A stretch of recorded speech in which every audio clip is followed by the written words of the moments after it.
નમસ્કાર ખેડૂત મિત્રો, આગળના વિડીયોમાં પણ મેં તમને જણાવ્યું હતું કે ભારતમાં જે ઓરિજિનલ જમીન માલિકો જે છે તે રજવાડાઓ છે અને ભારતમાં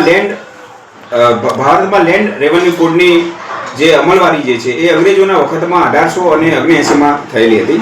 તો એ સમયગાળા દરમિયાન કાયમી જમાબંધી નામની એક પ્રથા જે છે એ અસ્તિત્વમાં આવી હતી। એના વિશે આપણે ઇમ્પોર્ટન્ટ માહિતી મેળવીએ।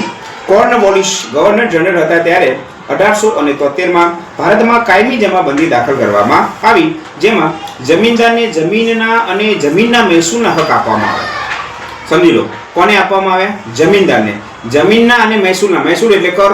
જમીનદારને શું કરવાનું કે ખેડૂતો પાસે કર ઉઘરાવવાનો। આ 1773માં આ જમીનદારને હક આપવામાં આવેલા। તેણે સરકારના એજન્ટ તરીકે કામ કરવાનું હતું।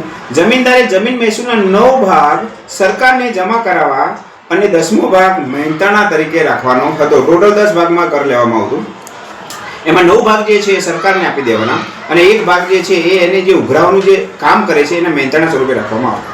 આ પદ્ધતિમાં ખેડૂતનું શોષણ થતું હતું, કારણ કે તેને નિશ્ચિત કરેલું મહેસૂલ જમીનદારને આપવું જ પડતું હતું। હવે ભાઈ એવા સંજોગો બને કે કોઈ દિવસ અતિવૃષ્ટિ થઈ ગઈ, કોઈ દિવસ દુષ્કાળ પડ્યો, વરસાદ આવે નહીં તો પણ પાક નિષ્ફળ ગયો। નિષ્ફળ જવા છતાં પણ ખેડૂતોએ લગાન તો ભરવું પડે।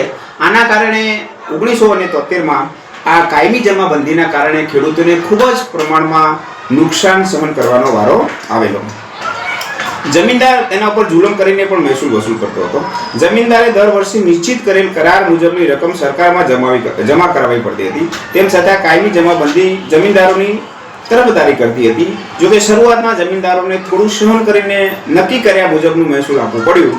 જે મહેસૂલ ના ભરી શક્યા તેમની જમીન જપ્ત કરવામાં આવી। હવે જે નાના ખેડૂતો પાસે જે થોડી જમીનો હતી એ જમીનો શું થઈ ગયું કે સરકાર પાસે જપ્ત થઈ ગઈ। હવે જે ખાતેદારો હતા, ખેડૂત ખાતેદારો, એ જમીન જપ્ત થવાના કારણે એમનું મહેસૂલ બાકી હોવાના કારણે એમની ખાતેદારી પણ તૂટી ગઈ। એમની જે આજીવિકાની જમીન હતી તે કોણે સરકાર હસ્તક થઈ ગઈ અને આવી જ સરકાર હસ્તક જમીન સમય જનતા કોની પાસે આવી? જમીનદારો પાસે આવી। પાછળથી જપ્તી કરવામાં, જો કે શરૂઆતમાં જમીનદારોએ થોડું સહન કરીને કર્યું, પરંતુ જે ન ભરી શકે એમની જમીન જપ્ત કરવામાં આવી। જમીનદારો જમીન ખરીદવા લાગ્યા। સરકારને ખેડૂતના વિકાસમાં રસ ન હતો।